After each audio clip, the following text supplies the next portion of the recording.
To witajcie wszyscy serdecznie na naszym spotkaniu z Ajahnem Mudito. I jest to kolejne spotkanie właśnie z mnichami z Buddhist Society of Western Australia.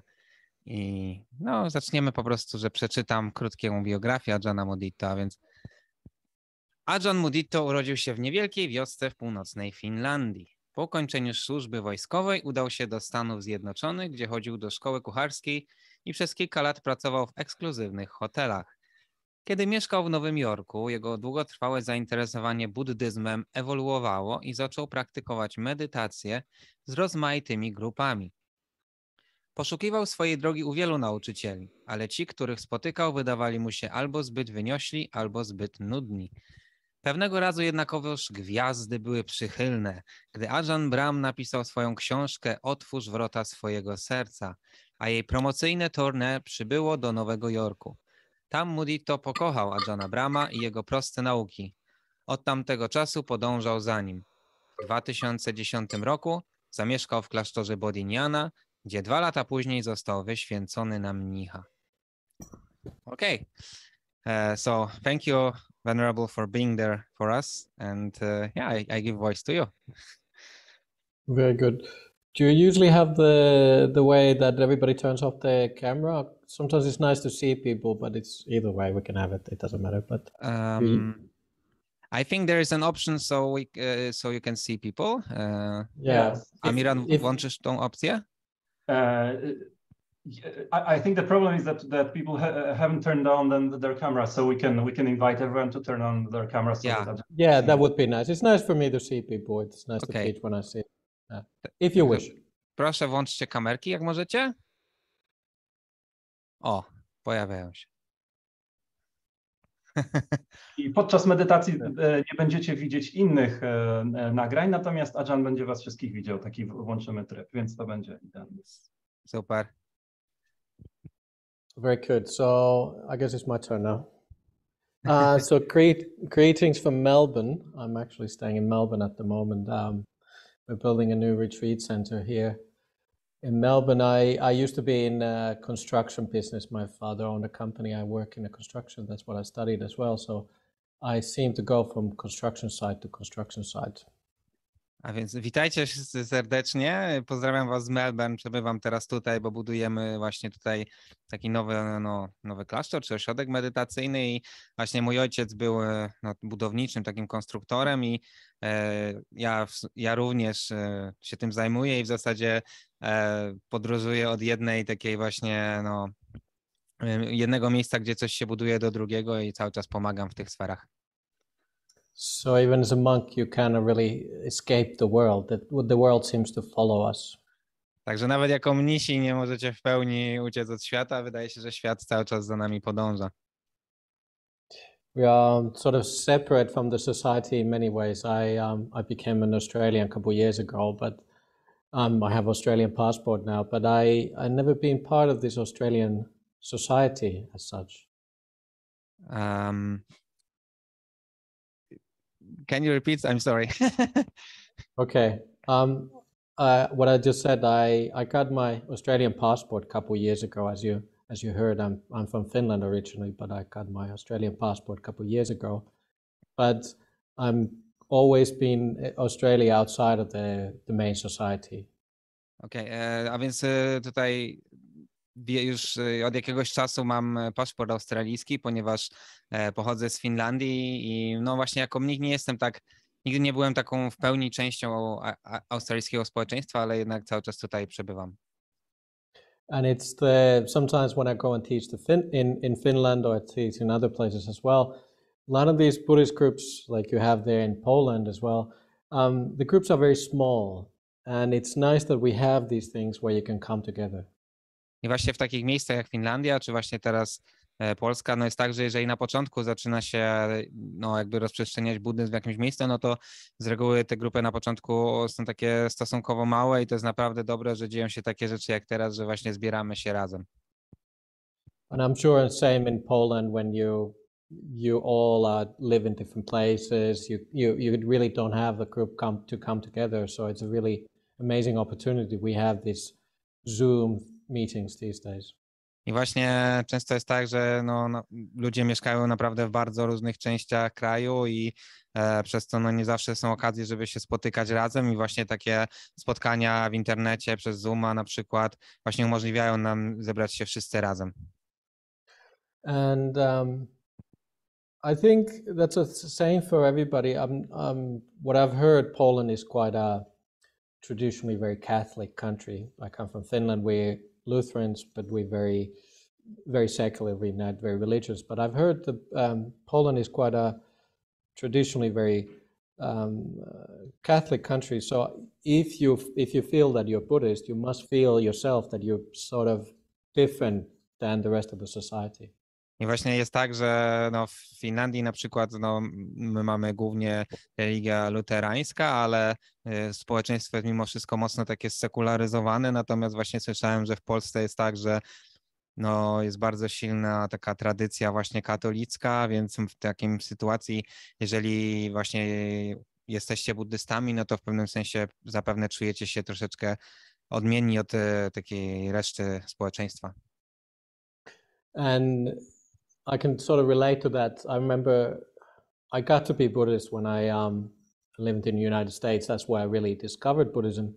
And then I went to live back in Finland for a couple of years, and I was starting to talk about these things. You get really excited about certain Buddhist concepts. I właśnie ja potem jak poleciałem do USA, no to właśnie tam zacząłem zgłębiać buddyzm i praktykować i się tym interesować. No i później wróciłem na kilka lat do Finlandii, no i próbowałem rozmawiać o tym z różnymi ludźmi, no bo wiecie jak to jest, po prostu jest się mega takim rozentuzjazmowanym i podekscytowanym tymi naukami buddyjskimi. So I went back I come from a farm. I come from a really remote place. Look, it's so remote. I went to my first 6 years in school. There was only 15 children in whole school. I pochodzę z naprawdę takiego malutkiego, odosobnionego miejsca, malutkiej, odosobnionej wioski, gdzie wyobraźcie sobie, że w całej szkole przez 6 lat było tylko 15 dzieci. So when I went back and I started to talk about these things, like I can talk to my family and maybe the neighbors, farmers and things like that. So I remember talking to my mom about basic Buddhist concept about non-self. I wyobraźcie sobie, że wracam potem do takiego miejsca i właśnie rozmawiam z różnymi ludźmi z wioski i tam z moimi rodzicami. Na przykład mówię o mojej mamie, o koncepcji właśnie braku ja, anatta. And I remember my mom just got this really worried look on her face. And she said, maybe you should go and see a psychiatrist. I właśnie mama była bardzo taka skonsternowana, zmartwiona i powiedziała, może powinieneś się zobaczyć z psychiatrą.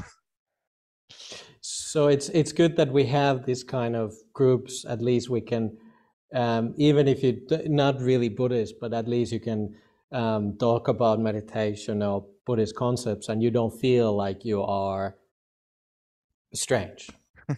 I właśnie dlatego bardzo dobrze, że mamy takie spotkania w takich grupach, bo właśnie wtedy możecie sobie, niezależnie od tego, czy uważacie się za buddystów, czy nie, czy po prostu interesujecie się medytacją, no to właśnie jest taka przestrzeń, w której możemy porozmawiać o tych buddyjskich konceptach, nie czując się dziwaczni. But another interesting thing is later on when I became a monk and I went back to close by this little town where I'm from, and I met one man, and he said, "Oh, you're from that village. I used to go and be part of the hospital there in your village." I właśnie kiedyś spotkałem takiego człowieka właśnie z tej wioski i właśnie rozpoznał mnie. O, to ty jesteś z tej wioski, ja tam pracowałem w szpitalu. And I said, "Oh, that's interesting. What did you do?" He said, "I was the psychologist, the visiting psychologist in that region, and I used to come to the hospital there in your village." I właśnie zapytałem go, co tam robił, no i właśnie odpowiedział, że byłem takim wizytującym psychologiem, który w tym czasie pracował właśnie w tym rejonie. And so he's now sort of my student when I go to teach there. And it's interesting, even if I would have came to go and see a psychologist, which my mom suggested, I would have gone and seen him. So it would have been an interesting conversation. I to jest ciekawe, ponieważ teraz, kiedy tam przyjeżdżam, to on jest jakby moim studentem i się ode mnie uczy. I to jest zabawne, bo gdybym ja wtedy poszedł właśnie, tak jak powiedziała mi moja mama, to on by był tym psychologiem, który by mnie konsultował. So you never know. These Buddhist circles are very small. The world is very small. We meet each other, and sometimes you go places, and you meet people which you never knew were really there. But you sort of come together once in a while. The world seems to be very small when you're in these circles. I właśnie w świecie buddyjskim jest tak, że ten świat w pewnym sensie tej społeczności jest stosunkowo mały i to jest tak, że w różnych miejscach właśnie możesz spotykać rozmaitych ludzi, którzy właśnie, no tak powiem, siedzą w buddyzmie i no jest to taki dość zawężony krąg, więc jest takie poczucie, wiecie jak to jest. But I don't really want to promote an idea that Buddhism is a religion.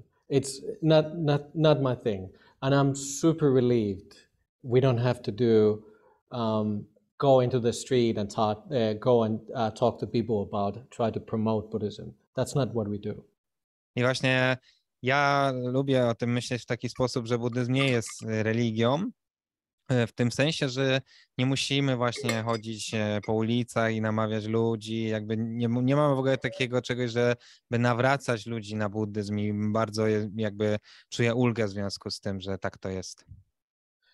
Buddhism is something which you do, and is something you see that it works when you cultivate it. And that's something I'm going to talk about today, about cultivating. But first we're going to do a little meditation, and then I'm going to talk about a little bit about cultivating. I właśnie buddyzm jest po prostu czymś, co się robi, co się praktykuje. Właśnie to się wiąże z takim słowem kultywacja, że coś po prostu rozwijamy na tej ścieżce i dzisiaj właśnie to będzie tematem mowy, ale zanim do niej przejdziemy, to po prostu przejdziemy do medytacji.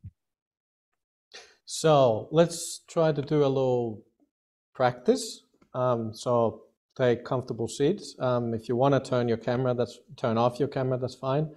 And just get a comfortable position, however you want to sit. I zacznijmy od tego, że po prostu przyjmijcie jakąś naprawdę wygodną pozycję, jaka tylko wam teraz odpowiada.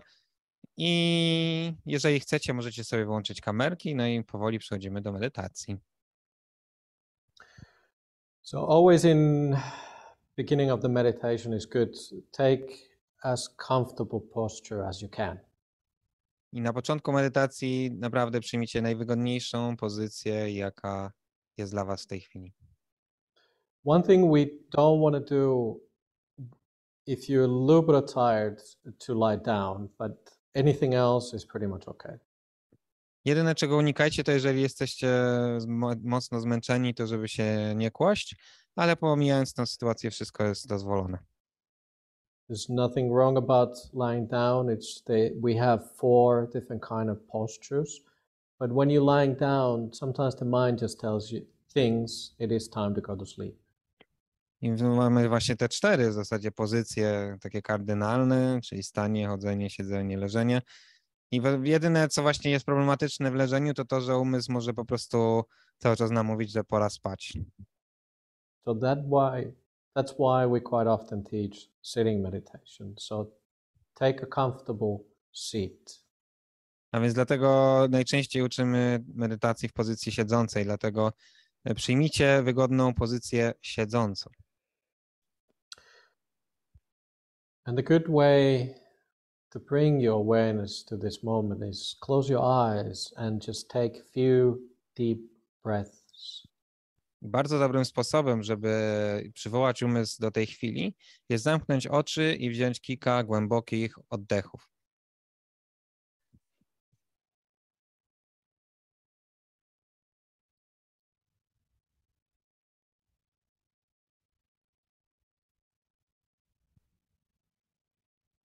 Just breathe in deeply into your stomach and exhale any kind of worry or tiredness you have in your body. A więc weźcie głęboki wdech aż do samej przepony, aż do żołądka i z wydechem Wydychajcie wszelkie napięcia, wszelki stres.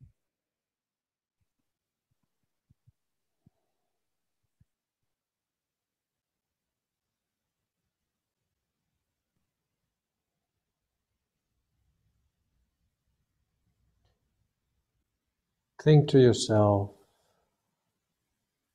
I like my body. My body is good enough. I powiedzcie sobie, że lubicie swoje ciało, że moje ciało jest wystarczająco dobre.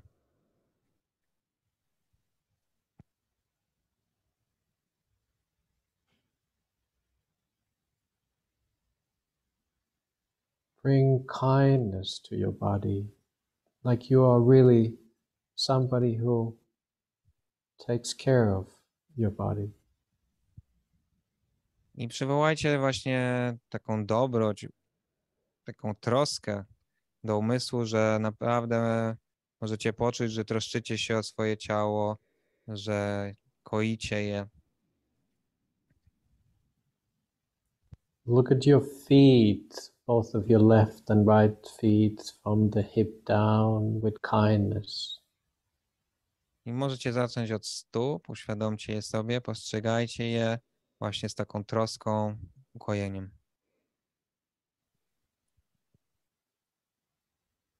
Let both of your feet, your legs relax. Obydwie wasze stopy i nogi, obydwie nogi się rozluźniają.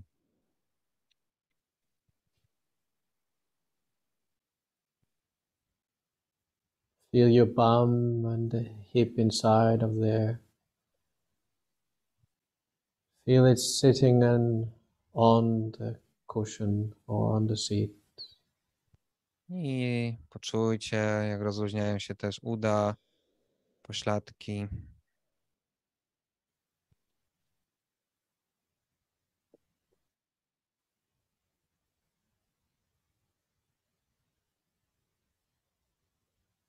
Bring your mindfulness back to the stomach and allow the stomach just to relax and be nice and soft and gentle. I przywołajcie świadomość do brzuszka i pozwólcie mu właśnie się też koić, rozluźniać, by oddychał delikatnie, swobodnie.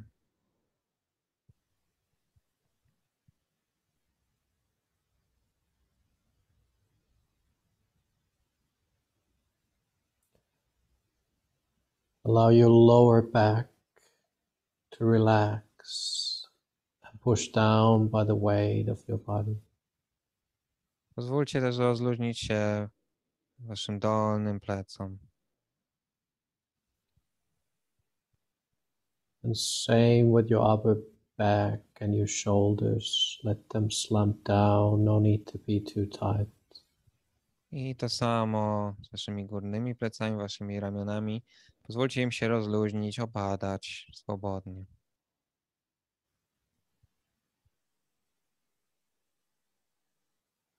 Allow your right shoulder and left shoulder just relax. Pozwólcie waszym lewemu i prawemu ramieniu się spokojnie rozluźniać.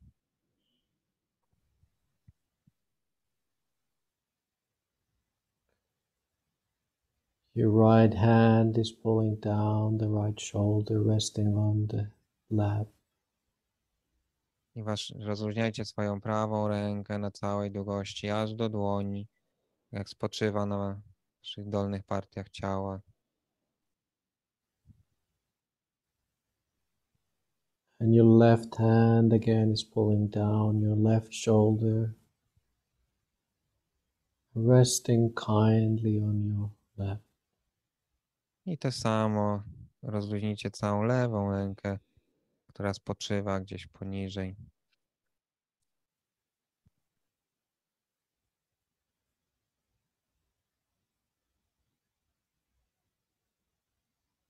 Feel the hands. Feel what kind of feelings do you feel in your hands? Is it warmth, tingling, sweat?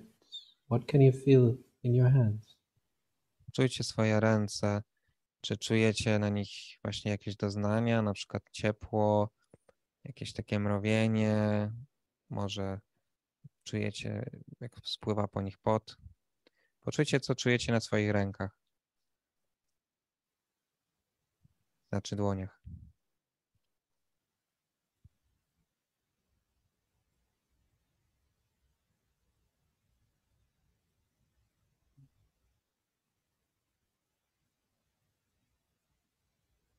And relax your neck, which is always holding up that heavy head of yours.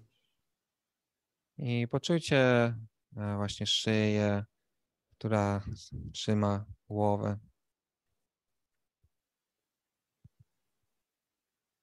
And hopefully your body starts feeling like it's sitting in a nice, beautiful, warm water, holding itself up.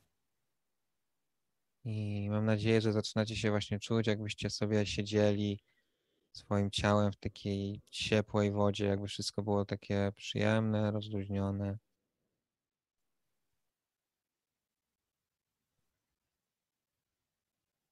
Just give kindness to your body and allow it to be in any posture it wants to be. No właśnie dajcie takie poczucie troski, ukojenia swojemu ciału i właśnie takie uczucie, że w pełni pozwalacie mu być takim, jakim jest.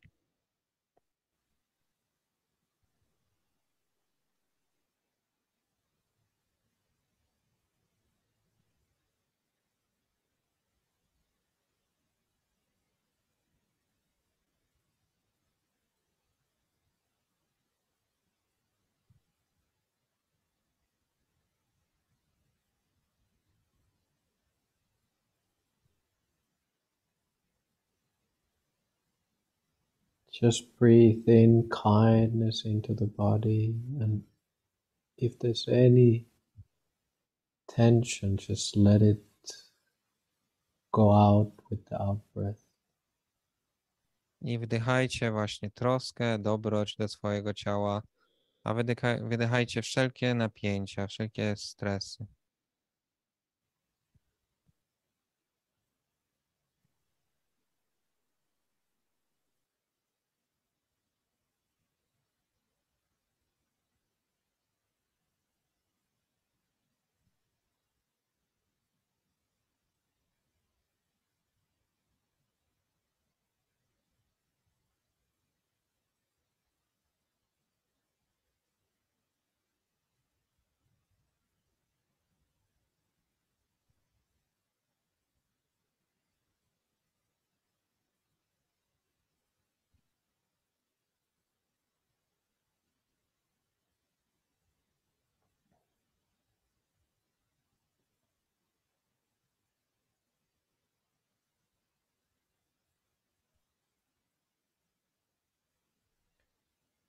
Then we still need to relax our face.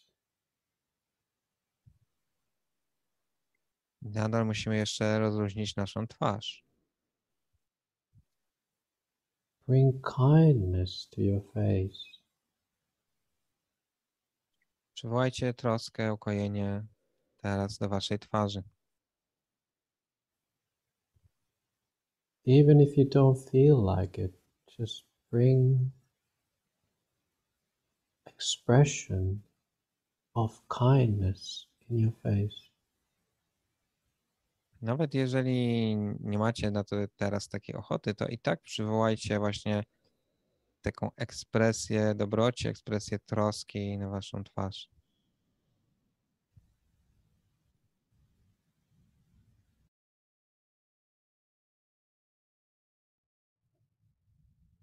Look at yourself like you would be looking somebody you really, really like. Patrzcie na siebie, na tą chwilę, tak jakbyście patrzyli na kogoś, kogo bardzo lubicie.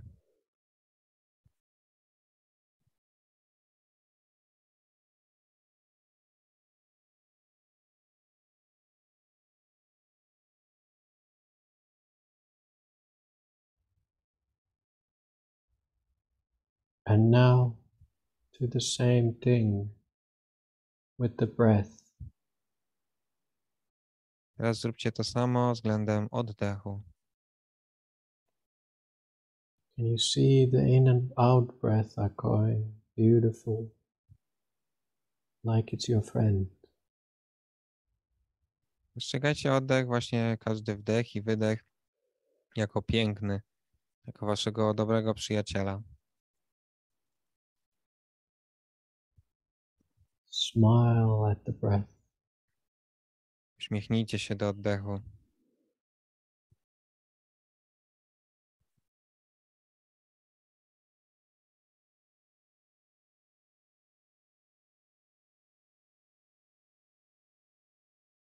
And when you are kind towards the breath, it wants to stay with you. Kiedy właśnie odczuwacie taką dobrość, troskę względem oddechu, to chcecie z nim pozostać i on chce pozostać z wami. So now for a few moments, the only thing you have to do is look kindly at the breath. I jedyne, co teraz pozostało wam, to po prostu właśnie z taką dobrocią, uprzejmością, troską postrzegać oddech.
your mind goes wandering somewhere, don't forget, where's your friend? Where's the breath? Kiedy wasz umysł gdzieś wędruje, gdzieś odchodzi, to zapytajcie właśnie, gdzie jest wasz przyjaciel, gdzie jest wasz oddech.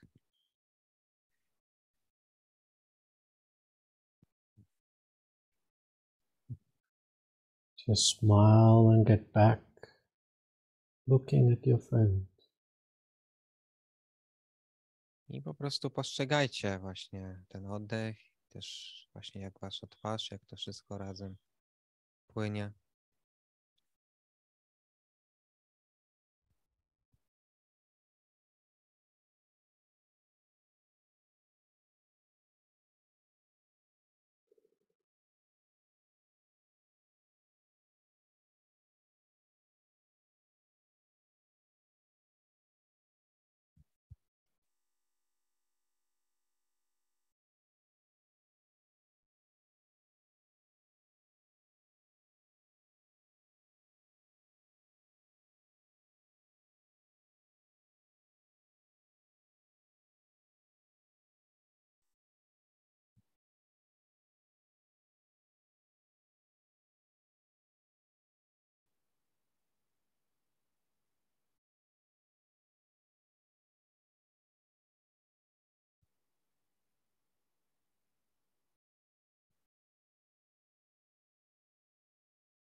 more kindness you add into looking the breath, the more beautiful the breath appears. Im więcej dobroci, troski, miłości wkładacie właśnie w postrzeganie oddechu, tym bardziej piękny on się staje.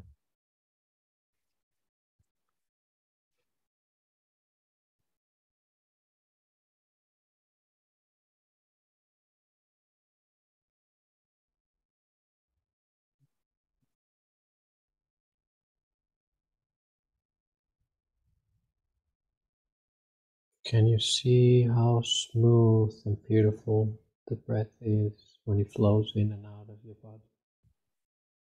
Możecie właśnie zauważyć, jak piękny, taki płynący, gładki jest oddech, kiedy właśnie tak płynie wdech i wydech przez wasze ciało.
Now think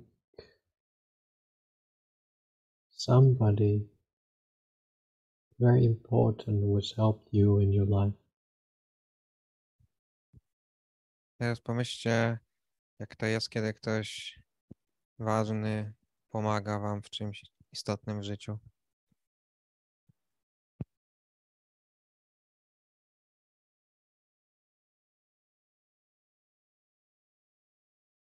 When you have this kindness in your body and mind,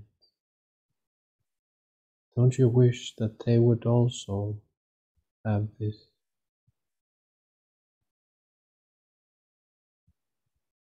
Jeżeli macie właśnie w umyśle taką troskę, taką miłość, takie dobro, to czy nie chcielibyście, żeby tamta droga wam osoba też je miała?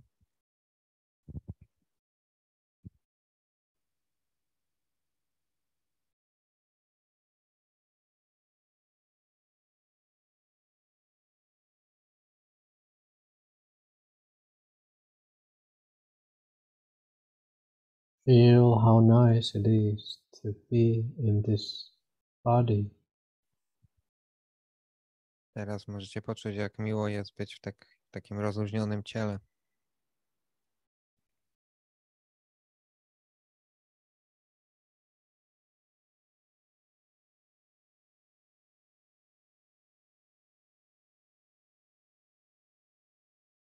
And share this feeling with this person you really like. I podzielcie to uczucie, jakby wyślijcie to uczucie tej osobie, którą naprawdę lubicie.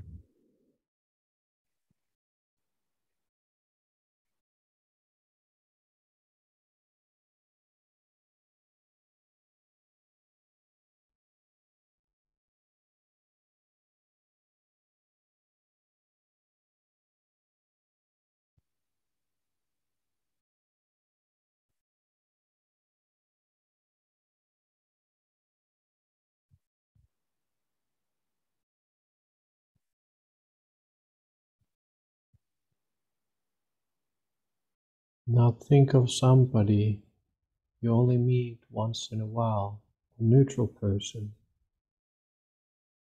A teraz pomyślcie o kimś, kogo spotykacie raz na jakiś czas, kto jest dla was taką neutralną osobą.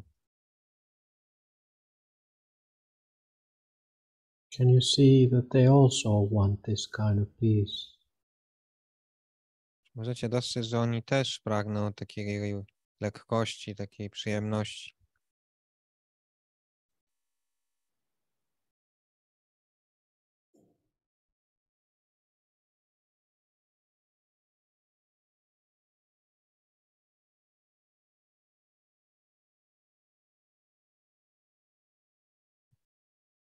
Now think of somebody who you have slight disagreements with.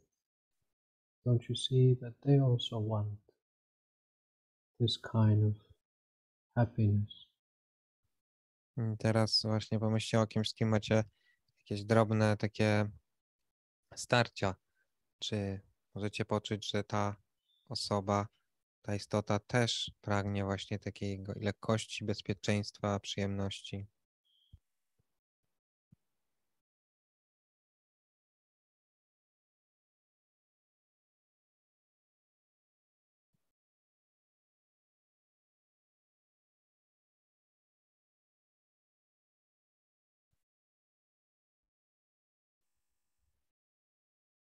Now start spreading this kindness with your breath into your whole house.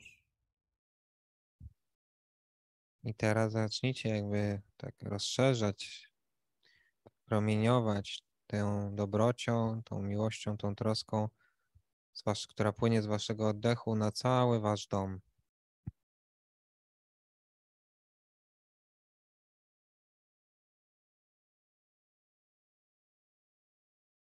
And into your city. Can you see anybody who doesn't need kindness in your city?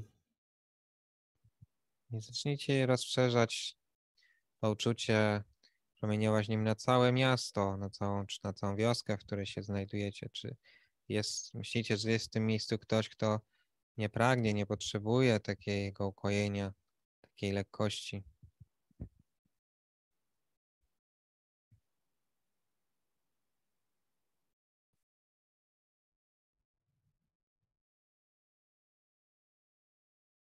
And when you keep zooming out, you see all the different countries and continents.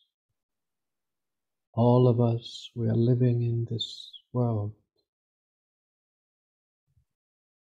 I możecie tak jakby oddalać perspektywę, że zaczynacie widzieć wszystkie państwa, wszystkie kontynenty, całą tą ziemię. I że w zasadzie wszystkie istoty, które mieszkają w tym świecie, na tej planecie, pragną właśnie tego i potrzebują tego ukojenia, lekkości, przyjemności.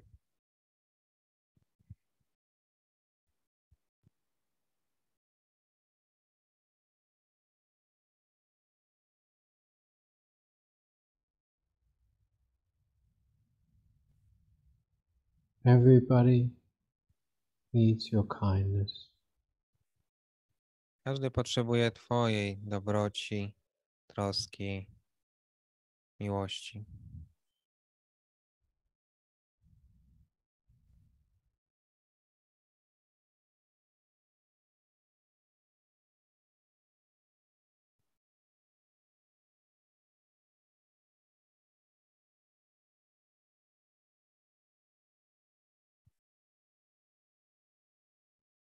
Now once more bring the kindness, the care back to your chest.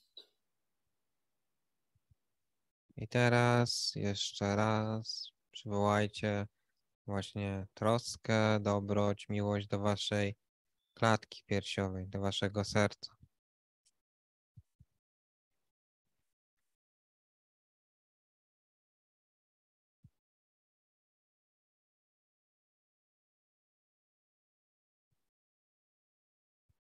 Feel yourself and tell yourself, me too. I need my kindness. I poczujcie, czy powiedzcie sobie, że Wy też, ja też potrzebuję swojej dobroci, swojej miłości, swojej troski.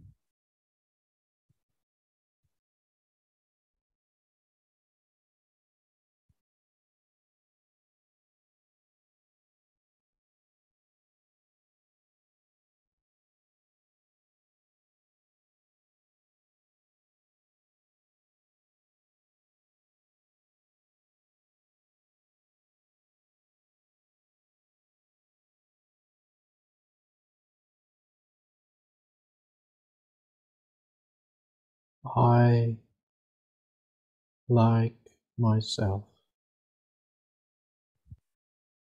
Lubię samego siebie.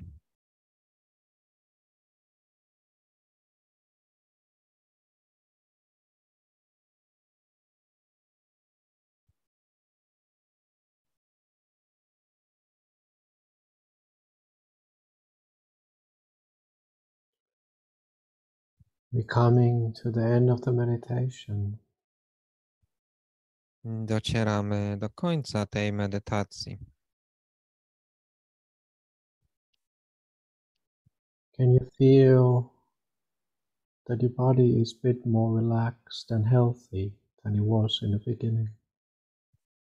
Czy możecie poczuć, że wasze ciało jest troszeczkę bardziej zrelaksowane i bardziej zdrowe niż zanim pomedytowaliśmy?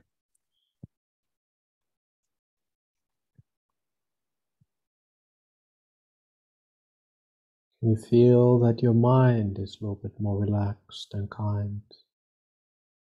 Czy czujecie, że wasz umysł, wasze serce jest bardziej zrelaksowane, właśnie bardziej pełne dobroci?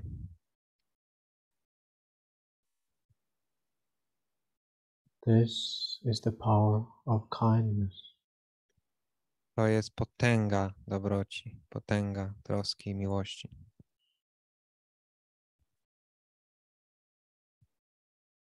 I will now ring the bell 3 times and then you can open your eyes.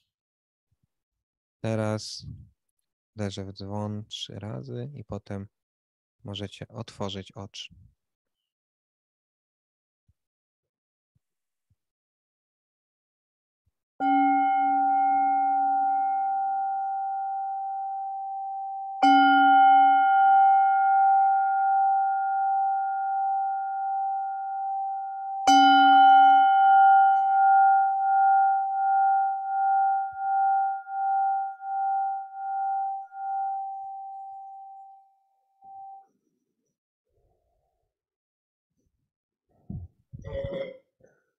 Very good.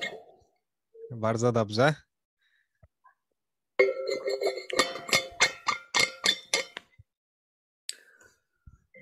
Okay, well, I had a good meditation, so I hope somebody else had a good meditation.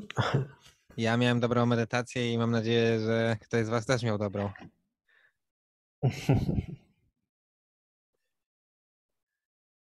Very good. Okay, so is there any questions what came up during the meditation? Macie jakieś pytania, które przyszły do was podczas medytacji? And if you have any questions, you can just put it into the chat, and maybe you can, Piotr can read it for me. I jeżeli macie jakieś pytania, to napiszcie na czacie i wtedy ja je przetłumaczę. Very good. So I said I will talk about a little bit about cultivation or development. A więc mówiłem, że będę chciał pomówić o właśnie kultywacji, rozwijaniu, praktyce. Buddhism, we don't just expect that kindness or any of these things come from the heavens, or they just come out of nowhere. W buddyzmie mamy tak, że nie uważamy, że dobroć czy takie inne dobre cnoty duchowe tak po prostu przychodzą z nieba same z siebie. We need to keep at it. We need to, that's the English word we say, cultivate. We need to develop something. W buddyzmie właśnie mówimy, że cały czas musimy jakby sami to wytwarzać, kultywować, praktykować. If you cultivate being angry person, that's what you get. Jeżeli kultywujesz bycie osobą rozgniewaną, gniewną, no to tym się stajesz. If you cultivate kindness and care, that's what you get. Jeżeli kultywujesz dobroć, taką troskę, to tym się stajesz i też to otrzymujesz. Whatever problems you have with yourself, a lot of us, we don't really like ourselves enough. Wiele problemów naszych wynika stąd, że tak naprawdę wcale nie lubimy samych siebie. But if you cultivate kindness and care towards yourself, your body and mind, that's it grows. Ale jeżeli właśnie kultywujesz taką dobroć, troskę, miłość do samego siebie, to się wzmacnia, to rośnie. And we cannot never have too much of care for ourselves. I nie ma czegoś takiego, że możemy mieć za dużo troski do samych siebie. One of my teachers one time said, if you have money in the bank, you can give. I właśnie jeden z moich nauczycieli raz powiedział, że kiedy masz dużo pieniędzy w banku, to możesz się nimi dzielić. But what happens if you don't have money in the bank? You go into debt. Ale co się dzieje, kiedy nie masz żadnych pieniędzy w banku, no to często popadamy w długi. So what that simply means is if you have a lot of kindness inside of yourself, you can give kindness, care.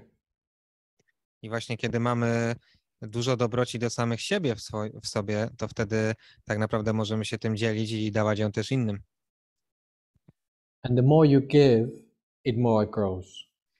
I im więcej jej dajemy, rozdajemy, tym bardziej ona rośnie. So this is part of the Buddhist idea of cultivation. We really start all of these things from ourselves. I właśnie tutaj to jest to, co w buddyzmie nazywamy kultywacją, że to rozpoczyna się we wnętrzach nas samych. If you are stuck yourself, you cannot help others. Jeżeli nie potrafisz jakby pomóc samemu sobie i tak nie masz takiej dobroci w sobie, no to ciężko jest pomóc innym. Your mind is not clear enough. Twój umysł wtedy nie ma takiej wystarczającej klarowności. So once in a while, take time, be by yourself and cultivate kindness towards yourself. A więc od czasu do czasu naprawdę warto po prostu pobyć samym sobą i kultywować właśnie taką dobroć, troskę, miłość względem samych siebie. It sounds strange, but a lot of people think they cannot like themselves. To brzmi dość dziwnie, ale wielu ludzi mówi czy myśli, że nie mogą lubić samych siebie.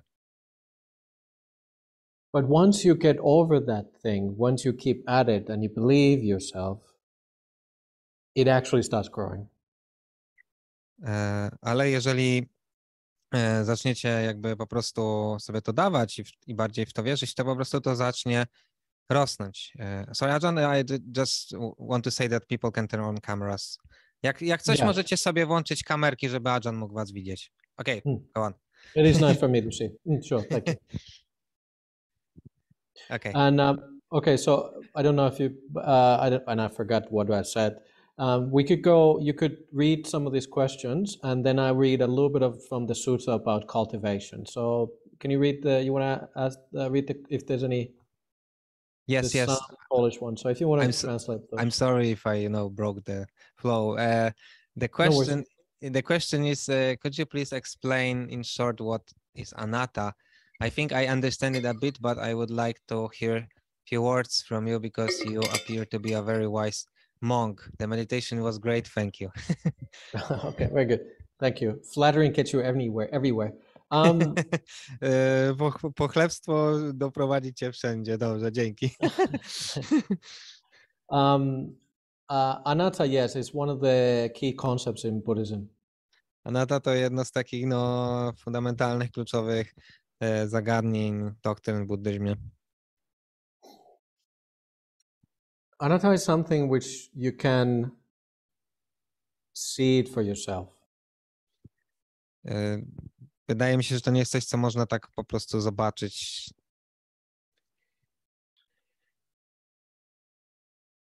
The idea of non-self, it sounds very something you need to study intensively. It's like you would study in university. To właśnie się może wydawać, że anatta jest czymś taką, jakąś doktryną, którą powinniśmy studiować jak na uniwersytecie. But the only way to really see it is when something has disappeared. Ale jedyną możliwością, żeby naprawdę zobaczyć właśnie tą anatta, to jest, kiedy wiele rzeczy znika. When, for example, you're walking the same route every day. Kiedy na przykład jest tak, że idziesz codziennie przez tą samą trasą. Pay attention to the walking. How you feel when you're walking, not feeling in your head, but the feeling in your feet. Kiedy na przykład właśnie idziesz, to możesz poczuć, jak tak naprawdę odczuwasz to chodzenie. I nie chodzi tutaj właśnie, żeby tak przez głowę to postrzegać, tylko po prostu czyste odczucie, które masz na nogach, na stopach. Get into a habit once in a while to feel your body. Po prostu od czasu do czasu jedynie odczuwaj swoje ciało. So when walking, just walk. Kiedy chodzisz, po prostu idziesz. And that gives you the feedback that you are too much in your thinking mind. I to daje ci właśnie taką informację, że za dużo przebywamy czasu, jakby nasza percepcja kieruje się jedynie ku myślom.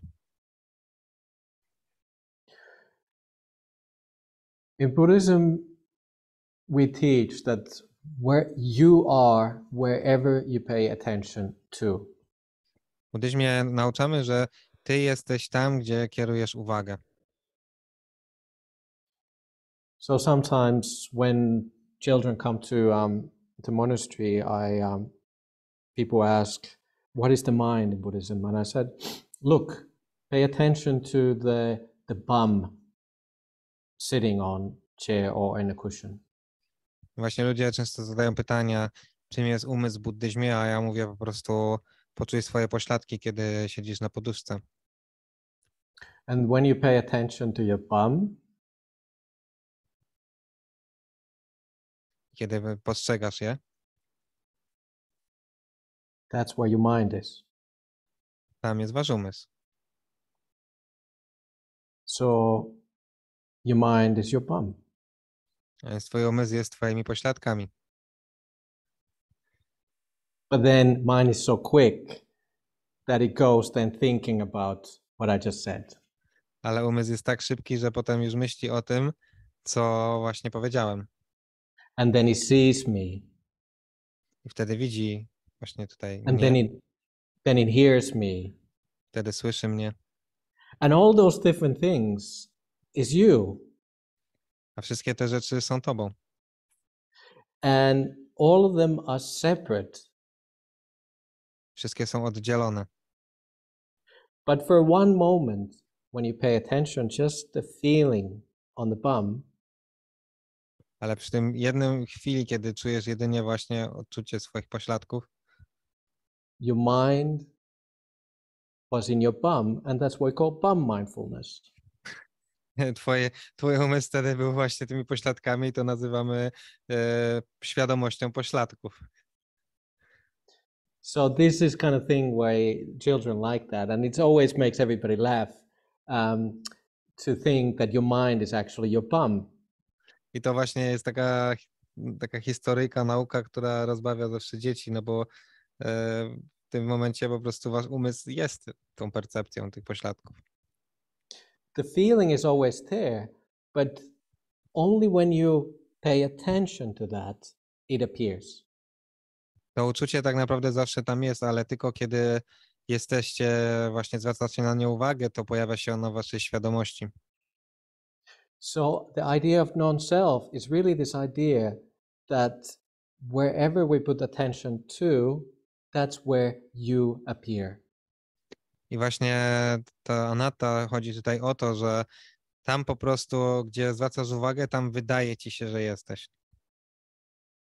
And there's not inherently something which is always there, or it is not inherently something which will disappear. I to właśnie chodzi o to, że jakby to nie jest coś, co zawsze jest, tylko właśnie pojawia się tam, gdzie jest uwaga i znika, pojawia się i znika. So that's with your body, but it's same with your mind. I właśnie tak jest z takim jakby uczuciem w ciele, jak i z samym umysłem. So I don't want to get too technical with this, but just to understand it in the beginning, it is really your attention is your mind. A więc nie chcę tu wchodzić w jakieś takie mega szczegółowe objaśnienia i tak dalej, ale takie początkowe rozumienie właśnie polega na tym, że po prostu dostrzegasz, że twój umysł jest po prostu tam, gdzie jest twoja uwaga, gdzie jest twoja percepcja. So in Buddhism, we cannot believe in the idea of soul because something is not always there. It is always changing. I właśnie dlatego nie mówimy o takiej duszy, która ma takie konotacje, że coś jest wieczne i zawsze jest gdzieś takie samo, ponieważ właśnie ten umysł cały czas się zmienia.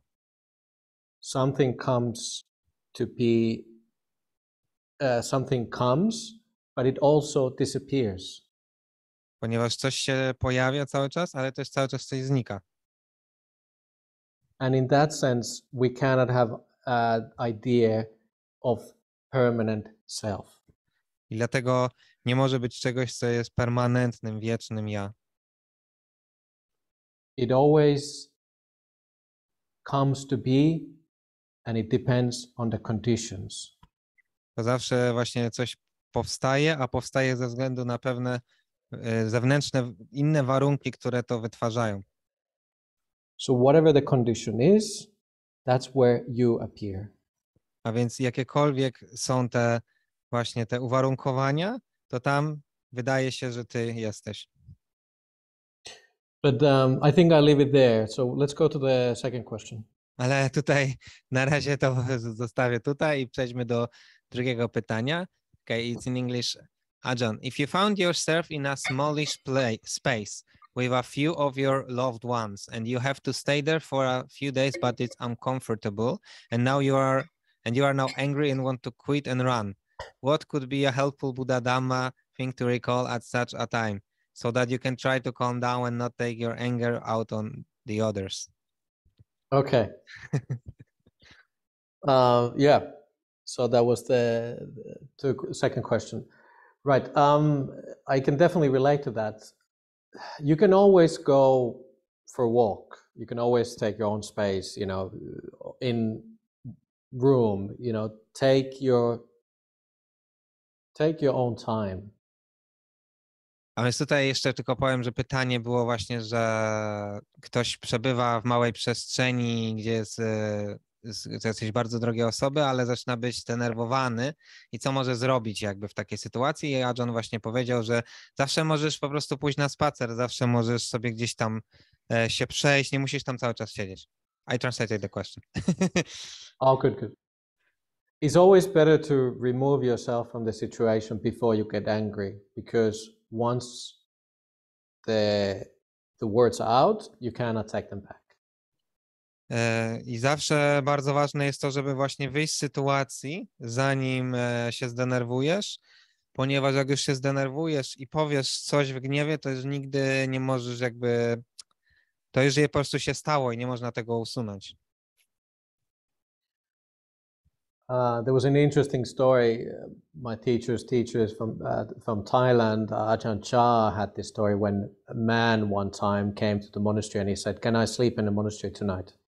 I właśnie nauczyciel mojego nauczyciela, czyli Ajahn Chah, właśnie miał raz taką historię, że przyszedł jakiś człowiek do jego klasztoru i zapytał, czy może się tam przenocować. And Ajahn Chah asked, like, "Why do you want to sleep in the monastery tonight?" I Ajahn Chah zapytał, dlaczego chcesz dzisiaj jakby spoczywać w klasztorze? The man said, "Look, I got into a little bit of argument with my wife." I on powiedział, że no, miałem dość taką kłótnię mocną z moją żoną. Ajahn Chah said, "Okay, yeah, you can sleep tonight in the monastery, but so tomorrow we need to do this chicken ceremony." A więc możesz dzisiaj spać w klasztorze, ale jutro musimy zrobić ceremonię kurczaka. And the chicken ceremony is you go to the market and buy a chicken. I ta ceremonia polega na tym, że idziesz na targ i kupujesz kurczaka. And then and this was actually happening the day after. I to się naprawdę działo następnego dnia. So the man went to the market and bought the chicken. A więc mężczyzna poszedł na targ i kupił kurczaka. And Ajahn Chah said that when you're walking back to the monastery, keep plucking the feathers out of the chicken. I kiedy wracasz, będziesz wracał z targu do klasztoru, to jakby wyciągaj po jednym piórze z kurczaka. And then the man came back to Ajahn Chah and he had the chicken and he was plucked. I właśnie kiedy wrócił, no to ten kurczak był goły. And then Ajahn Chah said, "Okay, now go walk back towards the market and put all the feathers back in." I teraz wróć na targ i wsadź z powrotem wszystkie pióra do kurczaka. And this is the ceremony. I to jest ceremonia. And the man said, "No, I cannot do that. I cannot find all the feathers and I cannot put them back into the chicken." I że nie mogę, on powiedział, że nie mogę tego zrobić. Po pierwsze nie znajdę tych wszystkich piór, a po drugie nie mogę ich wsadzić z powrotem do skóry tego kurczaka. And Ajahn Chah said, that is the teaching. When something comes out, you cannot put it back in. I właśnie to jest nauka, powiedział Ajahn Chah, że kiedy coś wyrwiesz, to już potem nie możesz tego wsadzić z powrotem. So it's better not to let the words out. Dlatego lepiej właśnie nie mówić takich gniewnych słów. Because you cannot never put them back. Bo już potem nigdy nie możesz ich jakby wsadzić z powrotem. But the second best thing is what you can do then is, he told the man, go back and ask forgiveness. Ale druga rzecz, jaką możesz zrobić, właśnie powiedział Ajahn Chah temu człowiekowi, to wrócić i poprosić o przebaczenie. And this is unrelated, but I always said, because in Buddhism we always do a lot of forgiveness ceremonies. I to jest tak, że właśnie w buddyzmie mamy bardzo dużo takich ceremonii przebaczenia. What is the worst thing if somebody asks, "I'm sorry"? What is the worst thing you can do? Kiedy ktoś pyta właśnie, na czym mówi, że przeprasza, to co jest najgorszą rzeczą, jaką możemy zrobić? The worst thing you can say is, "I forgive you, but." Najgorsze, co możemy, to powiedzieć, że przebaczam ci, ale. No buts. Nie powinniśmy mówić ale. You forgive, that's it. There is no buts. Powinniśmy Przebaczyć i tyle. Nie powinno być żadnych ale. Don't try to change somebody when they are asking forgiveness. Nie próbuj kogoś zmieniać, kiedy prosi o przebaczenie. So your job is always forgive and let go. Twoją pracą jest zawsze przebaczyć i po prostu odpuścić. Very good. Okay, let's go to the it looks like there's more questions. I can read that. There's an English one. Oh no, that's a small. Okay, you wanna read the Polish one? Yes. Czy mogłabym prosić o wyjaśnienie, jak szukać źródła problemów medytacji? Could I ask to explain how to look for like source of the problem in meditation? That's the question. I don't know. Did you you read Yes, it? Yes. Can I ask how to look for the source of problem in meditation? But I don't know exactly what. Yeah, well, maybe we ask for clarification. Look, the source changes. Don't go looking for too much of the source. Okay, do you have that continuation there? Yes, source of problem in life, source of some view, like I suppose it means what is like going to the source of various problems. Yeah, going to the source. Yes. Look, you don't go thinking too much. The problem is not the source. You are the problem. Właśnie tutaj chodzi o to, żeby nie myśleć za dużo, że problem jakby nie ma jakby jakiegoś źródła, tylko to my jakby wytwarzamy ten problem. The best holiday for you is not from all the people or all the things which you think is giving you problems. To nie jest tak, że to właśnie jakieś inne rzeczy czy inni ludzie wytwarzają te wszystkie problemy.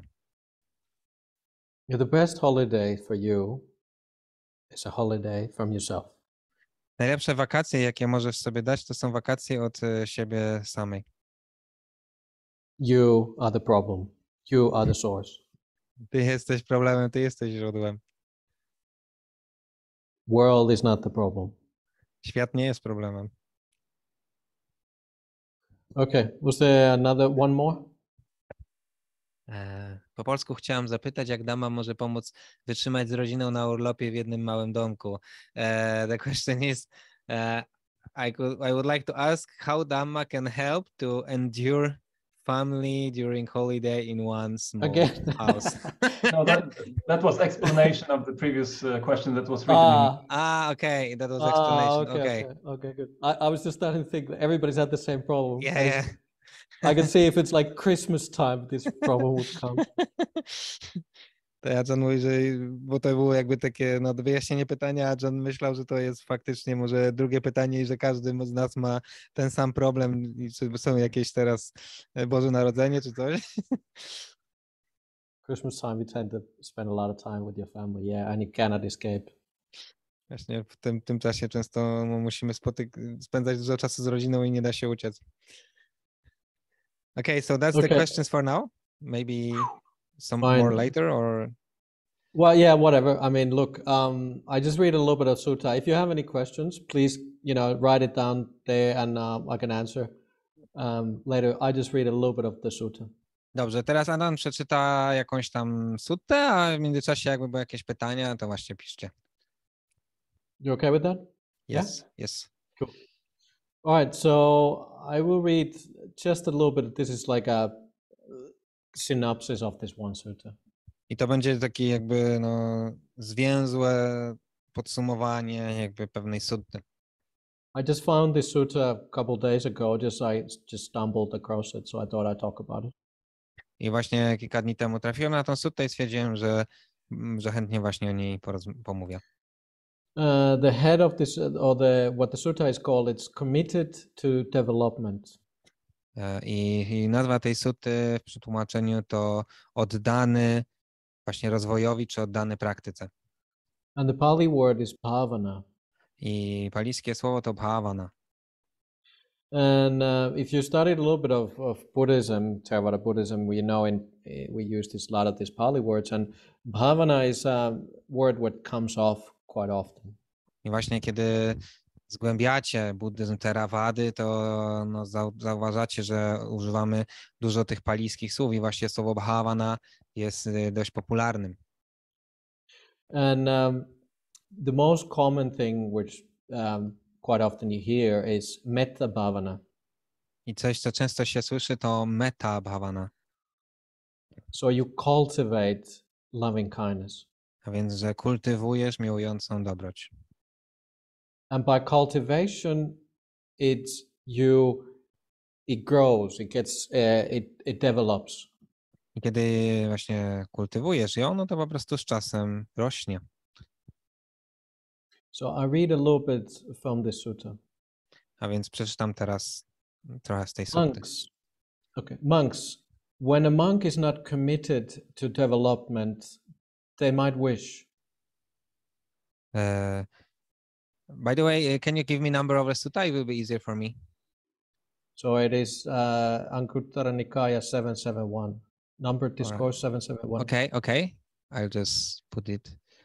Maybe I copy. Yes, I got it. Bhikkhu Sujato. Okay, także mnisi, kiedy ktoś nie jest oddany kultywacji, to mogą sobie życzyć. If only my mind were freed from the defilements by not grasping. O, jeśli tylko mój umysł byłby wyzwolony od splamień poprzez niechwytanie. Even so, their mind is not free from defilement by not grasping. Ale nawet jak sobie tak życzą, to i umysł nie jest uwolniony ze splamień poprzez niechwytanie. And this the word the grasping is anupadaya is something you take up, and this would tie into the idea of self. I właśnie tutaj to słowo anupadaya oznacza, że czegoś się chwytamy, że właśnie jest to często związane właśnie z tą koncepcją atta, z koncepcją ja. So you hold on to the idea of self. Więc trzymamy się tego takiego wyobrażenia ja. So why is that? Dlaczego? You should say it is because they're undeveloped. Powinniście powiedzieć, ponieważ oni po prostu nie są dostatecznie rozwinięci. Undeveloped in what? Nierozwinięci w czym? And then I'm gonna skip a little bit, but it says here the 4 kinds of mindfulness meditation. Te 4 rodzaje pomności, ustanowienia pomności. And the funny thing is, we have another chicken simile here. Zabawne jest to, że mamy tutaj kolejne właśnie taką metaforę dotyczącą kurczaka. Suppose there was a chicken with 8, 10 or 12 eggs. Załóżmy, że jest kurczak, który ma 8, 10 czy 12 jajek. But she had not properly sat on them to keep them warm and incubated. Ale ta kura nie siedziałaby na nich odpowiednio, żeby właśnie były ciepłe, no i takie właśnie, żeby dojrzały. Even if that chicken might wish. I choć ten kurczak by siedział, znaczy by życzył sobie. If only my chicks could break out of the eggshells with their claws and break the hatch safely.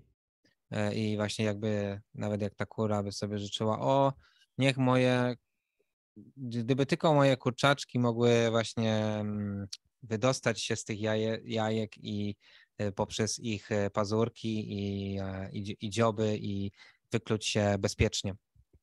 Still they can't break out and hatch safely. Ale wciąż nie mogą się wydostać i wykluć się bezpiecznie. Why is that? Dlaczego? Because she has not properly sat on them to keep them warm and incubated. Ponieważ nie siedziała na nich właściwie, żeby te jajka były ciepłe i żeby dojrzały. In the same way, when a monk or nun is not committed to development, they might wish. W taki sam sposób, kiedy mnich czy mniszka nie są oddani kultywacji, mogą sobie życzyć. If only my mind was freed from the defilements by not grasping. Jeśli tylko mój umysł, żeby tylko mój umysł był wyzwolony ze splamień poprzez niechwytanie. Even so, their mind is not freed from defilements by not grasping. Ale nawet wtedy ich umysł nie jest wyzwolony ze splamień poprzez niechwytanie. Why is that? Dlaczego? Because you should say because they're undeveloped. Powinniście powiedzieć, ponieważ nie są dostatecznie rozwinięci. And then the sutta repeats itself few times here. I tutaj właśnie sutta powtarza to kilka razy. But the main idea on this sutta is that if you don't develop something, you cannot expect to get results.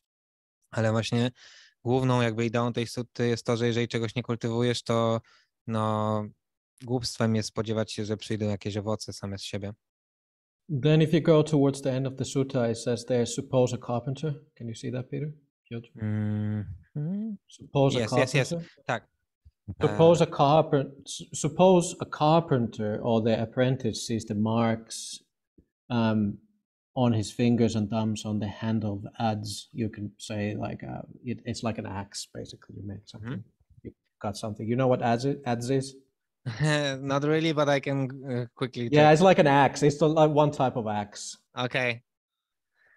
Także załóżmy, że jakiś tam czeladnik lub jego uczeń widzi ślady swoich palców czy kciuków na rękojeści jego siekiery. They don't know how much of the handle was worn away today, how much yesterday, and how much previously. They just know that it has been worn away. Nie wiedzą wtedy, what has been worn away. Okay. Yes, nie wiedzą wtedy, jak wiele z tej rękojeści jakby zużyła się dzisiaj, czy wczoraj, czy wcześniej. Po prostu widzą, że się zużyła. In the same way, when a meditator is committed to development, they don't know how much of their defilements were worn away today, how much yesterday, and how much previously. They just know what has been worn away. I tak samo, kiedy mnich jest oddany kultywacji, wtedy nie wiedzą, ile z ich splamień zostało właśnie tak rozpuszczonych dzisiaj, wczoraj, a ile wcześniej. Wiedzą po prostu, że są słabsze.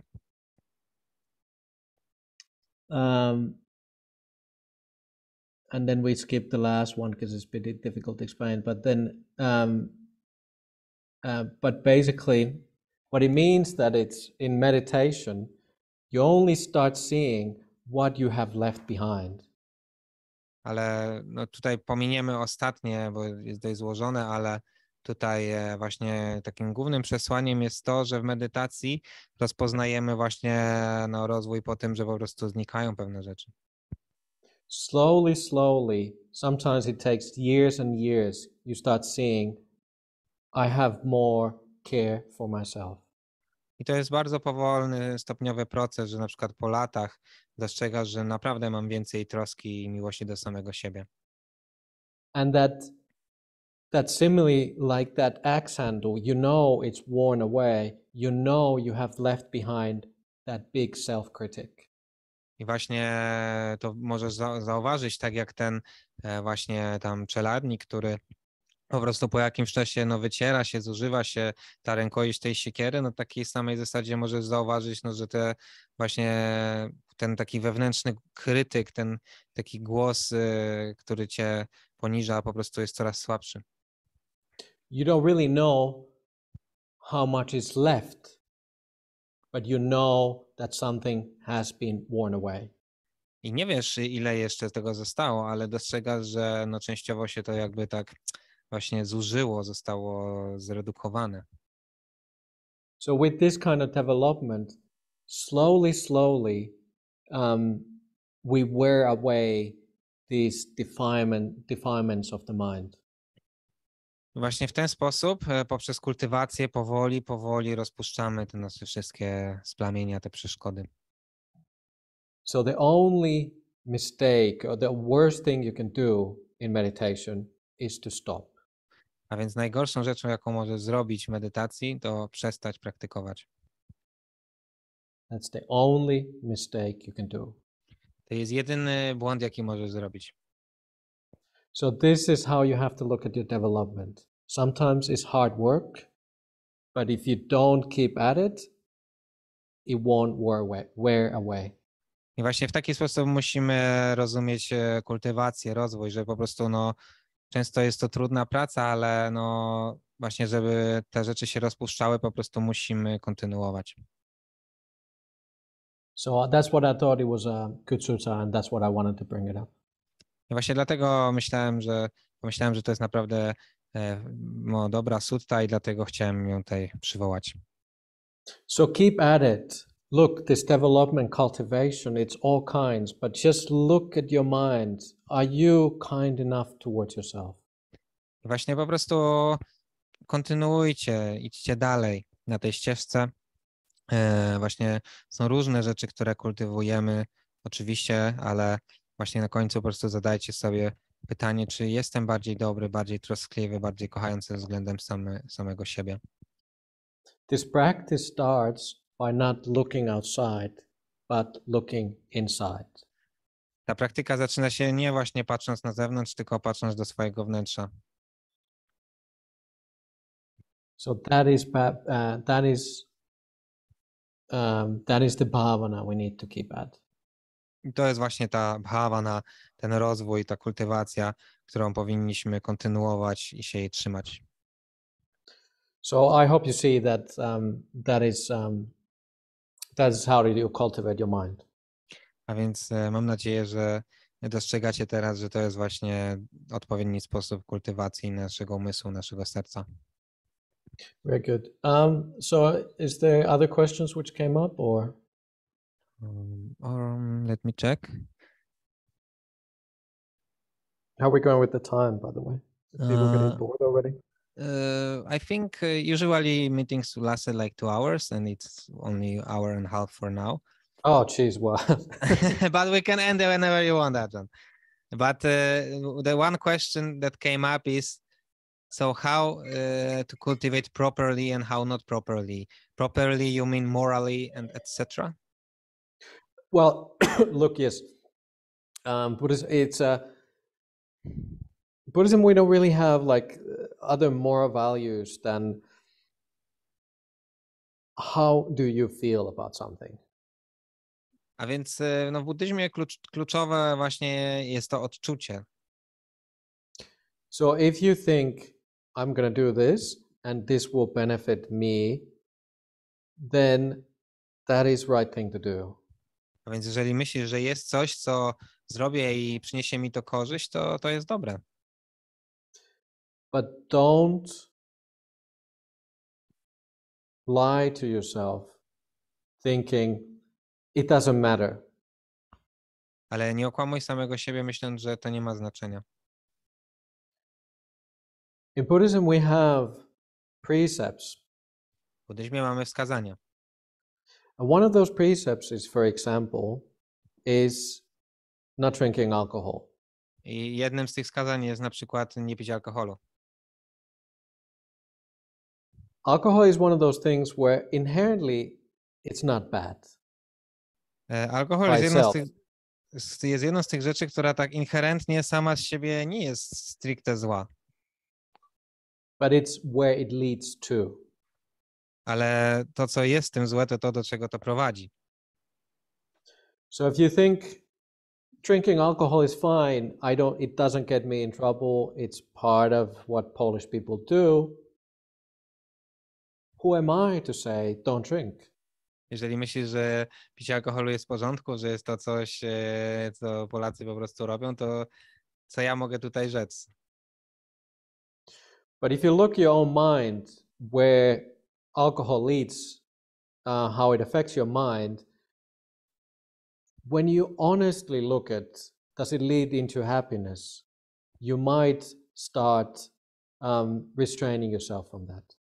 Ale jeżeli po prostu właśnie zobaczysz, tak naprawdę szczerze spojrzysz właśnie do jakich stanów umysłu cię prowadzi picie alkoholu, czy naprawdę daje ci to szczęście, czy wręcz przeciwnie, jeżeli dostrzeżysz, że nie daje to szczęścia, to właśnie wtedy będziesz mieć taką motywację, żeby po prostu się powściągać i już tego nie robić. It's the same thing when you're taking care of a child, for example, and you are drunk, you know inside of you the children don't really trust you.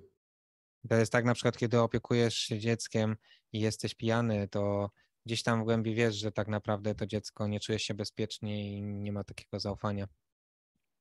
If children don't trust you, how can you trust yourself? Jeżeli dzieci ci nie ufają, to jak ty sam możesz sobie ufać? There's a lot of things in life which, when we start looking at it, where the happiness actually comes from. Jest wiele takich rzeczy w życiu, że właśnie postrzegamy je i zastanawiamy się, skąd tak naprawdę pochodzi szczęście. We realize that thing doesn't actually bring me a lot of happiness. Wtedy dostrzegamy, że ta rzecz, którą postrzegamy, wcale nie daje mi za dużo szczęścia. We have this idea, this might be bit too much, a bit strongly to say, but we have this idea that we really have to spend a lot of time with our family. To może zabrzmieć dość mocno dla niektórych, ale mamy właśnie takie gdzieś tam być może przekonanie, taki wprowadzony pogląd, że powinniśmy naprawdę dużo czasu spędzać z rodziną. But sometimes really to take care of your family is to be kind towards them. You might need to stay a little bit more time away from them. Ale właśnie po prawdzie jest tak, że często jest tak, że jeżeli chcemy być naprawdę dobrze dla naszej rodziny, to najlepsze, co możemy zrobić, to się w pewnym sensie w jakimś stopniu oddalić, odseparować. The same thing with the world is always giving us these ideas. Do this, do that. You should crave for these things. I właśnie świat często nam wmawia takie, że musisz zrobić to, musisz zrobić tamto i zawczepia w nas takie właśnie pożądanie wielu rzeczy. But quite often the actual happiness doesn't lie in a lot of those things what the world is trying to offer us. Ale prawda jest taka, że szczęście nie leży bardzo często w tych rzeczach, które właśnie świat chce nam zaoferować. I just recently heard the story about this quite a very, very successful lawyer lady. Ja ostatnio właśnie tam przeczytałem, czy usłyszałem historię o takiej bardzo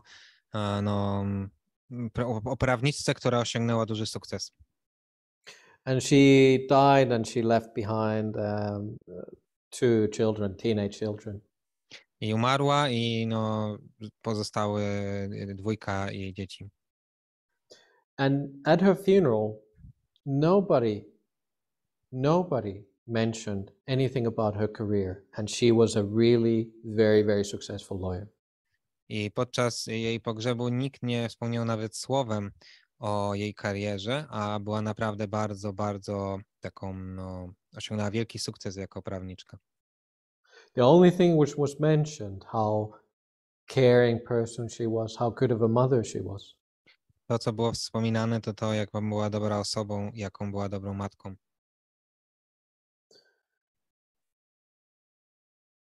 Quite often, if we don't stop in life and really have this meditation practice, cultivation practice, we never really know where to put our effort into in life. Właśnie jest tak, że kiedy nie zatrzymujemy się w życiu, kiedy nie praktykujemy medytacji, nie praktykujemy tej kultywacji, to tak naprawdę nie zdajemy sobie sprawy, w co wkładamy większość naszej energii. But when you start being mindful, and one thing you can be mindful of is your death. Kiedy stajemy się właśnie świadomi, pomni, to jedną rzecz, z których możemy być świadomi, pomni, to jest nasza śmierć. One of the things for me, people asked us a lot of times, why did I become a monk? Jedną rzecz, którą często mnie ludzie pytają, to jest, dlaczego zostałeś mnichem? I was successful enough. Look, I lived in New York and I had a good job with Google. Moje życie było całkiem niezłe, jakby mieszkałem w Nowym Jorku, pracowałem dla Google. Why would I leave all this behind? Dlaczego zostawiłem to wszystko za sobą? You have to put things in perspective, and once you start meditating and be mindful, Kiedy zaczynasz właśnie praktykować medytację i stajesz się coraz bardziej świadomy. and one thing we cultivate, which sounds a bit strange, but we cultivate perception of that one day we will also die. Że właśnie kiedy medytujemy, to jedną rzeczą, którą kontemplujemy, jest to, że po prostu jednego dnia umrzemy. And if you keep at it, it sounds, I don't know if you know how to translate, but it sounds morbid, it sounds very dark. I to właśnie, no, kiedy tak się o tym mówi, to może się wydawać, że to jest takie mroczne, takie posępne. But when you actually cultivate kindness and goodness in your life, you really put the effort into the right place, Ale kiedy praktykujesz właśnie dobroć, troskę, miłość, to jakby nie kierujesz energię w dobrą stronę. and then you contemplate death. I wtedy dopiero kontemplujesz śmierć. Then it feels I'm doing something good. It uplifts your mind. I wtedy jakby czujesz, myślisz, że robisz coś naprawdę dobrego i to uwzniośla, uskrzydla twój umysł. I'm not wasting my time. Nie marnujesz swojego czasu. So I don't try to, I hope I'm not trying to, you don't feel that I'm pushing you too much, or that you feel unhappy about this. Mam nadzieję, że nie odbieracie tego, że tak za bardzo to przedstawiam, że mam nadzieję, że nie sprawia wam to jakiejś przykrości, co mówię. But if we never, okay, I give you another simile. Jeszcze powiem jedną przypowieść. Ajahn Brahm had one time, he took a class, Ajahn jednego razu wziął szklankę and he showed it to the people. Look, can you see there is a fracture in this glass? Czy możecie zauważyć, że w tej szklance jest jakby taka, no nie wiem, skaza czy pęknięcie? And he gave it to the class, to the people in front of him. And can you look at this glass and can you see the fracture? Właśnie pokazywał tą szklankę i pytał, czy widzicie jakby pęknięcie, szczelinę w tej szklance. And the people said, no, it looks completely solid. We don't see anything that it... A ludzie mówili, nie, ta szklanka jest w pełni jakby właśnie no taka cała, nie ma żadnych pęknięć, jest w dobrym stanie. Ajahn took the class and he said, look, it's a very, very tiny thing. You don't see it. Ajahn powiedział, że to jest bardzo, bardzo mała rzecz, nie widzicie jej. But one day, somebody will drop this glass. Ale jednego dnia ktoś rzuci tą szklankę. And because it has that fracture, that potential to break, Ale ona ma tą szczelinę, ma ten potencjał do rozbicia się. it will shatter in pieces. Rozpadnie się na kawałki. And because of this, because it's made out of glass and it has fracture, we have to take care of it.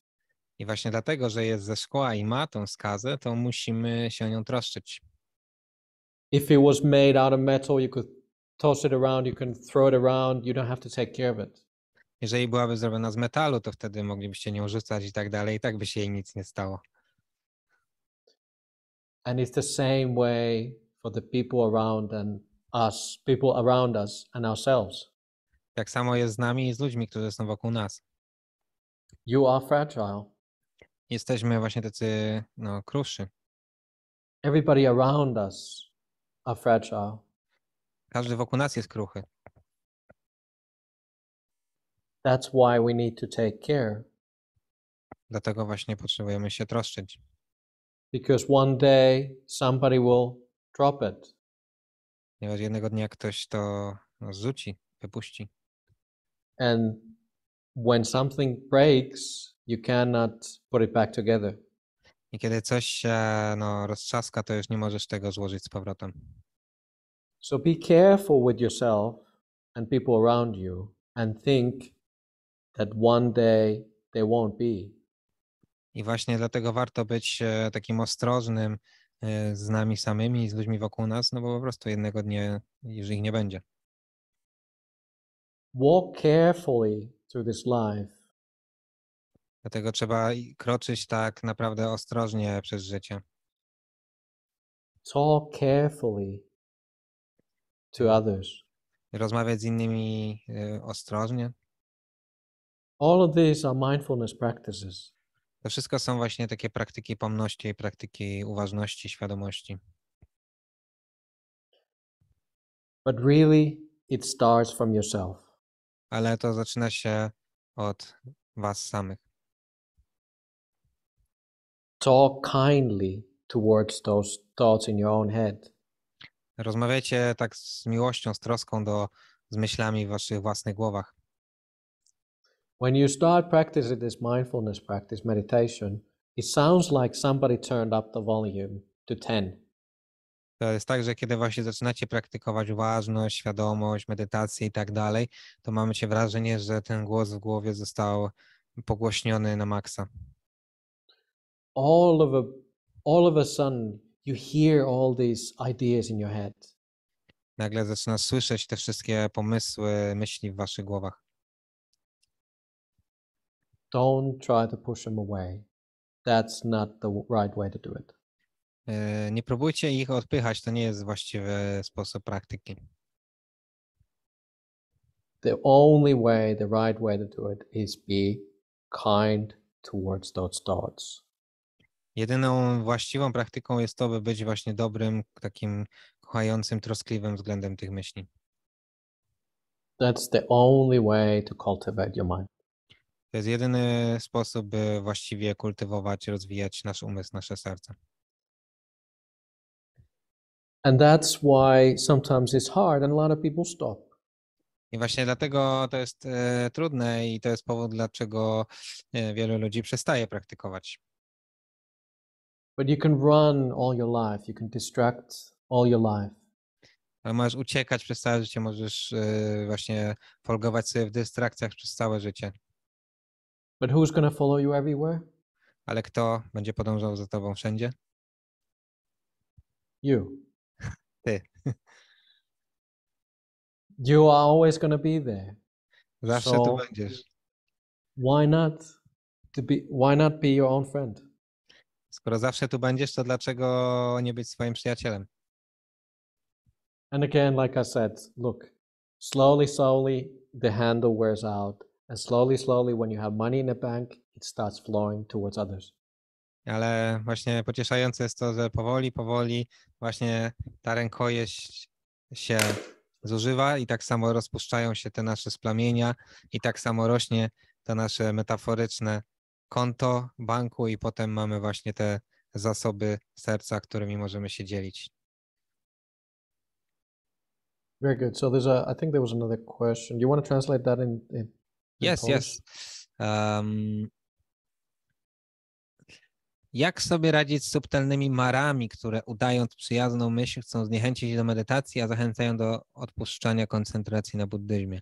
How to deal with subtle maras that like play friendly thoughts, but in fact they want to discourage meditation and to just let go of concentration on Buddhism? Yeah, right. Absolutely, those kind of things come and very normal, but just recognize and be kind towards them. There's not much else you can do. Właśnie bardzo częste to jest, ale tutaj rozwiązanie właśnie jest takie, że po prostu rozpoznać to, czym to jest naprawdę i kultywować właśnie taką dobroć i pomimo to albo względem tego. It's a bit of an up and down sometimes, but hopefully the hill gets easier and easier. To jest tak, że zawsze na ścieżce są właśnie wzloty i upadki, pagórki i doliny, ale no, miejmy nadzieję i po prostu tak jest, że po prostu po jakimś czasie no, jest coraz więcej tych wzlotów, a te upadki są coraz mniejsze. And hopefully one point you will realize that,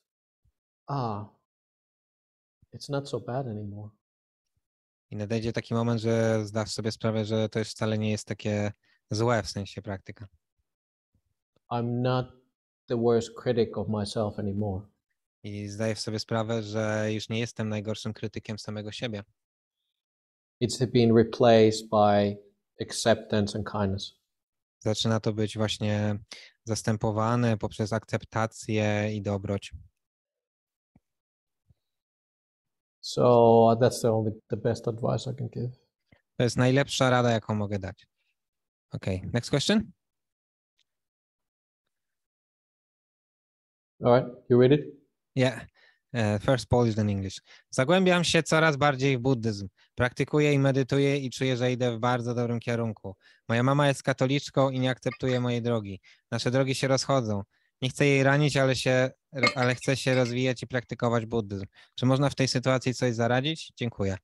Okay, so I'm getting deeper and deeper into Buddhism. I practice meditation and I feel I'm going in a very good direction. But my mother is a Catholic and she doesn't accept my path. Our paths are, going apart. I don't want to hurt her, but I want to keep cultivating and practice Buddhism. Is there anything that you can do in this situation? Thank you. The interesting thing is sometimes when you just when you keep actually cultivating and not they usually come back to you. Z reguły jest tak, bo to też jest dość częste, że po prostu kiedy praktykujesz dalej, to w pewnym momencie to wszystko się uspokaja. Look, be very careful with mom, not to hurt her feelings and not to make her worry too much. Ważne jest, żeby się troszczyć o mamę i nie denerwować jej, jakby nie ranić jej uczuć. Buddhism is not a religion where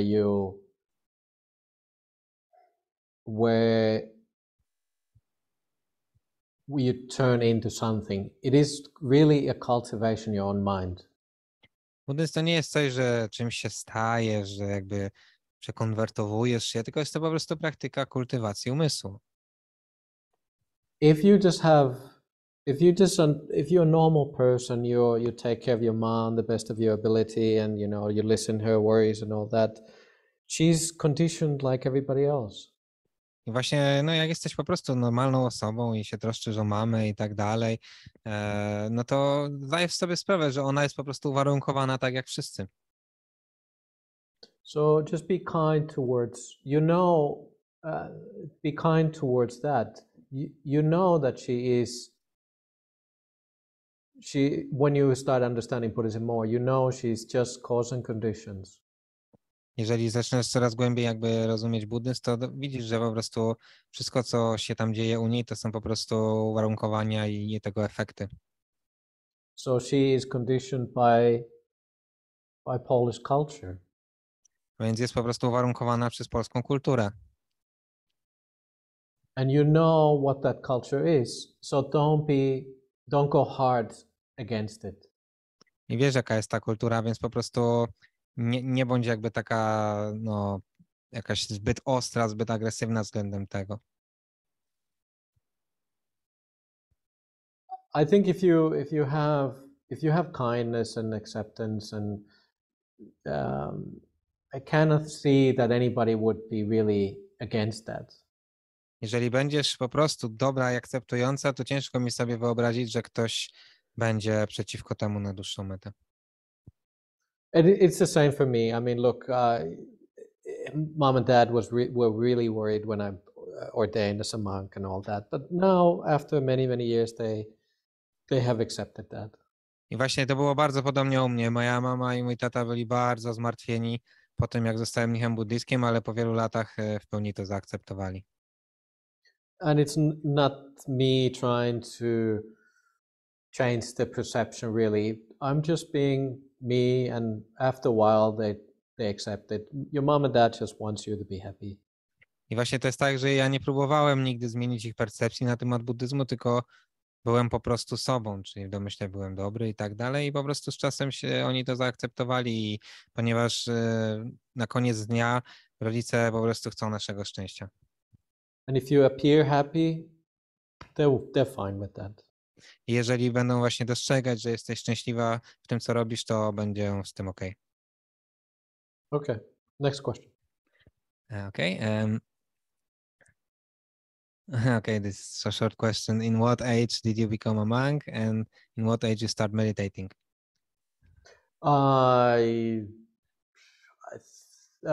I started meditating when I was maybe 25, 4, 5, maybe 24.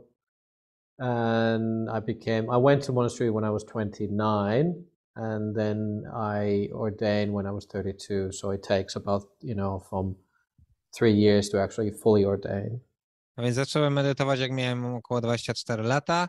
Jak miałem 29 lat, to już zacząłem żyć w klasztorze, no i w pełni wyświęconym mnichem zostałem, jak miałem 32 lata, bo mniej więcej ten proces zajmuje tak 3 lata. So I did, after started meditating, I really straight away I knew I wanted to be a monk. Właśnie kiedy zacząłem medytować, to już czułem, że będę chciał być mnichem. But I still tried to find the happiness in the world for a few years.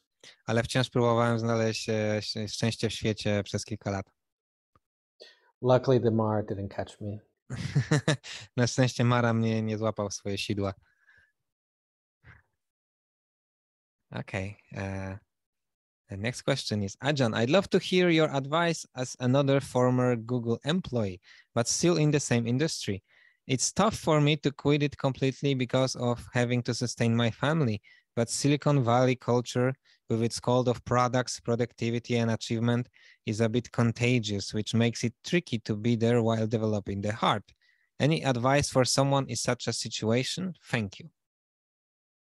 All right, you want to translate that? Yeah. A więc pytanie jest, Ajahn, chciałbym usłyszeć jakby właśnie uwagę, znaczy radę od byłego pracownika Google, ponieważ pracuję w podobnej jakby branży. Ciężko jest mi opuścić tą pracę, ponieważ muszę utrzymać swoją rodzinę, ale kultura Silicon Valley z jej kultem właśnie produktów, produktywności, osiągania jest taka dość zaraźliwa, co sprawia, że ciężko jest skupić się na kultywacji serca. Czy masz radę dla kogoś w takiej sytuacji? Dziękuję. Well, look, there's no inherently perfect job in the world. W zasadzie nie ma takiej wewnętrznie doskonałej pracy w świecie. We meet people I just recently met the president in Singapore. Spotykamy różnych ludzi. Ostatnio spotkałem prezydenta Singapuru.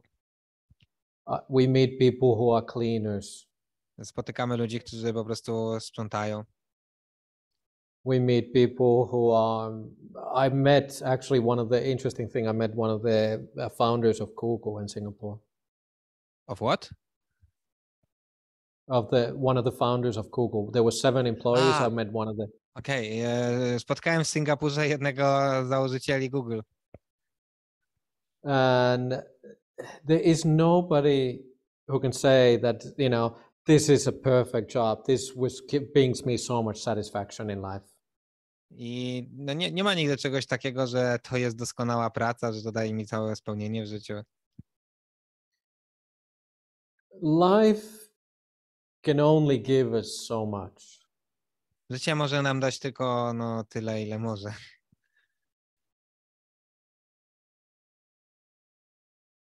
When you start seeing that the actual happiness comes from inside, kiedy zdajesz sobie sprawę, że prawdziwe szczęście pochodzi z naszego wnętrza, that's where you start putting your effort into. To wtedy tam po prostu zaczynasz kierować swój wysiłek. No matter what you do, in Buddhism we have this idea of samsara. Nieważne co robisz, w buddyzmie mamy tą ideę sansary. And the idea of samsara, everything is always a cycle. I właśnie no, w koncepcji sansary chodzi o to, że wszystko jest cyklami, wszystko tak dzieje się w kółko. And when we're in this samsara, the happiness and suffering follows. I kiedy jesteśmy w sansarze, to po prostu cierpienie i szczęście no, są tego częścią. There's a certain happiness is what comes from family. Z posiadania rodziny są pewne formy szczęścia. But there's certain suffering what comes from family as well. Ale posiadając rodzinę też są z tego pewne formy cierpienia. Sometimes people want to have lots and lots of children. Czasami niektórzy chcą mieć naprawdę dużo dzieci. But what happens when a child dies? Ale co się dzieje, kiedy dziecko umiera? That's a lot of suffering. To dużo cierpienia. And the bigger your family is really, really big, there's always somebody who's going to get sick and die in the family. Jeżeli twoja rodzina jest bardzo duża, to zawsze będzie ktoś, kto zachoruje i umrze. The same with job. Bardzo podobnie jest z pracą. Job can give us certain kind of happinesses. It can give us a meaning in life. Praca też może dać nam różne rodzaje szczęścia, może dać nam jakby takie poczucie sensu naszego życia. It gives us a place in a society. Daje nam miejsce w społeczeństwie. It gives us something we can tell our family what we're doing. Daje nam coś, o czym możemy porozmawiać z naszą rodziną. But inherently, it doesn't have meaning. Ale tak naprawdę it's something you have to, you have to find the meaning in the work. Ale to tak naprawdę nie jest tak, że praca ma jakby znaczenie samo w sobie, to ty musisz odnaleźć to znaczenie. So try to find, sure, I know you work in technology and it looks cold in some ways, but try to find if that line of work in that company doesn't bring you happiness, maybe there is something else you should be doing. I to jest tak, że rozumiem, że pracujesz właśnie w technologii i że to wydaje się takie chłodne i tak dalej. I tutaj właśnie trzeba siebie zapytać, czy ta praca jest po prostu dla ciebie, daje ci jakieś szczęście, czy cię unieszczęśliwia. Jeżeli jest tak, że cię mocno unieszczęśliwia, no to warto się głęboko zastanowić, czy jednak nie powinieneś robić czegoś innego.